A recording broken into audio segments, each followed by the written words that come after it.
शिवं शिवं। नमस्कार, आप सबका हमारे चैनल श्रीमद् होम रेमेडीज पर स्वागत है। ये बड़ा ही इम्पोर्टेंट वीडियो है जो खास करके नेताओं को समर्पित है। अब ये हम बड़े बड़े नेताओं की भी बात कर रहे हैं और जब हम नेतृत्व की बात करते हैं, जब हम किसी की भी नेतृत्व हो, चाहे वो हमारे सोसाइटी का चेयरमैन हो या हमारे स्कूल के प्रिंसिपल हों, तो एक नेतृत्व क्षमता है जिसके अंदर सारी चीज़ें हैं। उन्हें किसे फॉलो करना चाहिए?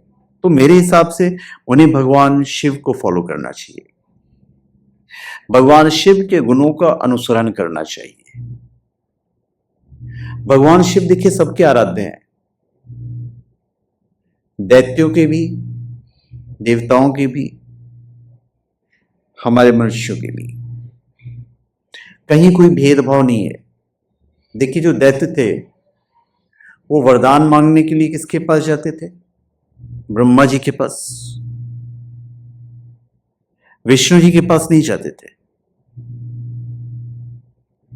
पर उनके आराध्य जो हैं वो भगवान शिव थे। शिव जी की वो लोग पूजा करते थे। दैत्य भगवान विष्णु से याचना नहीं करते थे, पर भगवान शिव से याचना करते थे, पूजा करते थे, हर चीज करते थे, क्योंकि शिव का अर्थ है कल्याण।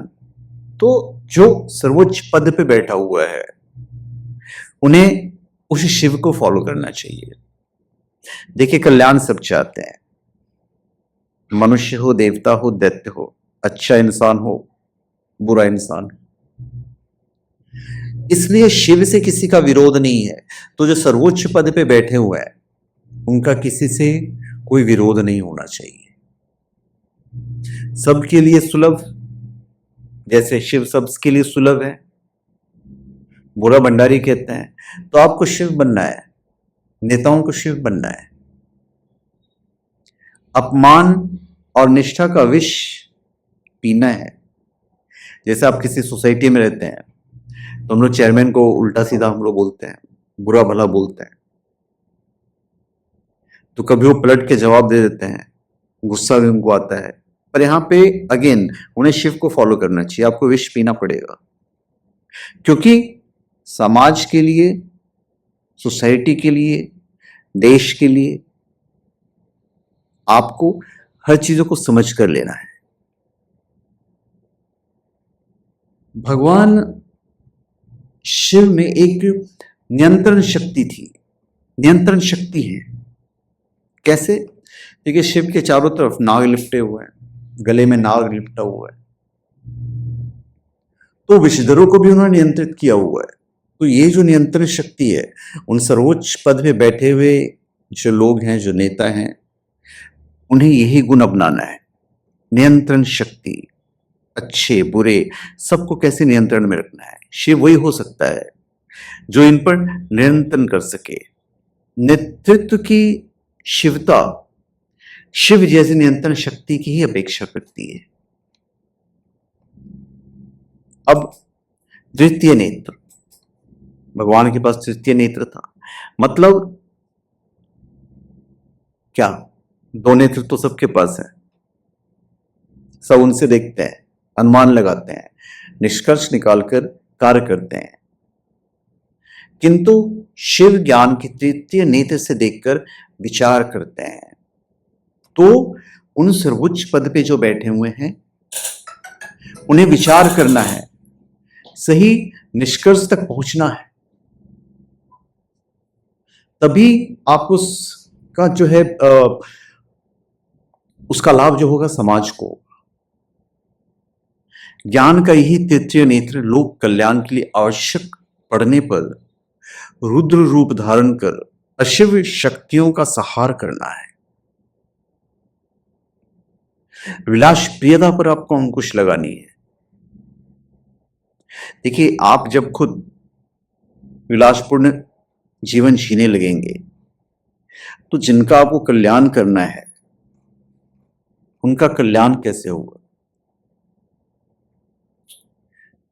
शिव जो है सर्वप्रिय नेतृत्व के लिए आदर्श प्रतिमान है। आज लोकतांत्रिक व्यवस्था के लोक का नेतृत्व का सूत्रधार वही बन सकता है जो सर्वप्रिय हो। सर्वप्रिय ना हो तो बहुप्रिय तो अवश्य हो, मतलब बहुमत की सरकार। नेतृत्व की बहुप्रियता शिव की सर्वप्रियता के अनुकरण में ही संभव है। तो हर कोई आपको फॉलो करना चाहिए। आपको समन्वय और सामंजस्य स्थापित करनी है, यही शिव सिखलाते हैं। विरोधों और विषमताओं के बीच समन्वय और सामंजस्य स्थापना करने की संज्ञा ही शिव है। यही हमारे नेताओं को करना चाहिए, यही उनको करना चाहिए जो सर्वोच्च पद पे बैठे हुए हैं। एक परिवार में क्या है, आप शिव जी के परिवार को देखेंगे तो भाई उनके जो पुत्र हैं कार्तिकेय, उनका वाहन क्या है, मयूर। और वो शिव के कंठ में पड़े हुए नाग का घोर शत्रु है। पार्वती जी का वाहन शिव है, तो शिव जी का जो वाहन नंदी है, आपस में 36 का आंकड़ा है। विरोधों में सामंजस्य की यही सामर्थ्य शिव नेतृत्व के माध्यम से समाज में संघर्ष का शमन कर सकती है। मतलब आपको शक्तिशाली भी होना चाहिए।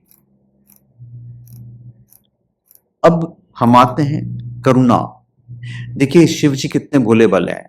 आप उन पे सिर्फ जल डाल दीजिए, उन्हें किसी चीज की आवश्यकता नहीं है, जल से ही प्रसन्न हो जाते हैं। ये अलग बात है कि हम बहुत सारी चीजें चढ़ाते हैं, धतूरा चढ़ाते हैं, ये चढ़ाते हैं, सफेद फूल चढ़ाते हैं, काले तिल चढ़ाते हैं, चावल चढ़ाते हैं, पर वो तो भोला भंडारी, उन्हें तो पानी से ही खुश रहते हैं। तो करुणावतार देखिए, अमृत सब चाहते हैं, मिठाई सब चाहते हैं, पर विष किसने पिया? भगवान शिव ने पिया। यश की अभिलाषा सब करते हैं, किंतु लोक की भलाई के लिए अपयश आपको स्वीकार करना पड़ेगा। लोग कुछ भी बोलें, आप अपना कर्म करते जाओ। हमारे नेताओं को सबकी अनिवार्य आवश्यकताओं की पूर्ति करने वाली नीति अपनानी है। लोक का कल्याण चाहने वाले नेता की नीति ऐसी होनी चाहिए जो सबकी अनिवार्य आवश्यकताओं की पूर्ति कर सके। स्वयं शिव इन अनिवार्यकर्ताओं से भी परे हैं, उन्हें तो किसी चीज की चाहत ही नहीं है। वे दिगंबर हैं, उन्हें अन्न और आवास की भी आवश्यकता नहीं है। चलो ठीक है, मतलब मैं एग्जाम्पल के हिसाब से दे रहा हूं। वस्त्र के नाम पर क्या है? कुछ भी नहीं, वागंबर। भोजन के लिए बिलव पत्र, भांग धतूरा, और आवास के लिए कैलाश अथवा शमशान। तो अब हम ये तो नहीं कह सकते कि आज के नेता क्योंकि आप ये फॉलो करो उनको, पर कहने का तात्पर्य क्या है कि सबकी अनिवार्य आवश्यकताओं की पूर्ति आप ही को करवानी है। अगर हम स्कूल के टीचर की बात करें तो आपको अपने बच्चों को देखना है। हम किसी सोसाइटी की बात करें तो सोसाइटी की ज़रूरतें काफ़ी सारी होती है, तो वहाँ पे अपना नहीं देखना है, सबका देखना पहले। निजी आवश्यकताओं में न्यूनता शिव का आदर्श है। अन्न वस्त्र आवास लोक जीवन की अनिवार्य आवश्यकताएं हैं। शिव सबके लिए आवश्यकताओं की पूर्ति करते और खुद कहाँ रहते हैं। तो कहने का मतलब यह है, उन सर्वोच्च पद वालों को ये कहना चाहूंगा, भाई सबका ध्यान रखो। शिव नित्य शुद्ध है, भगवान शिव नित्य शुद्ध है। शुद्धता का संहारण मन, वाणी और कर्म से होता है। मतलब आपका मन, आपकी वाणी और आपके कर्म वो शुद्ध होने चाहिए। मैं अपने सारे नेताओं को ही कहना चाहूंगा। देखिए, जब आप शिव जी की कथाएं पढ़ेंगे तो आप देखेंगे कि वहां पे कहीं कोई छल नहीं था। उन्हें कभी किसी से कोई छल नहीं किया है, कोई फरेब नहीं किया है। तो लोगों का उसमें उन पे विश्वास जमा हुआ है, तभी तो भोले बाबा सबके प्रिय हैं। तो जो सर्वोच्च पद पे बैठे हैं, जो नेतृत्व कर रहे हैं, उनकी मन, वाणी और कर्म सब शुद्ध होने चाहिए। तो अगर आप देखते हैं सारी की सारी चीजें, तो भगवान शिव को यदि आदर्श मानकर हमारे नेता लोग उन्हें फॉलो करते हैं, तो हमारा भारत, हमारा विश्व स्वर्ग से कम नहीं होगा। तो धन्यवाद। आप सबका हमारे चैनल पे स्वागत है। आप हमारे चैनल पे सब्सक्राइब करें और अपने कमेंट दीजिए। धन्यवाद।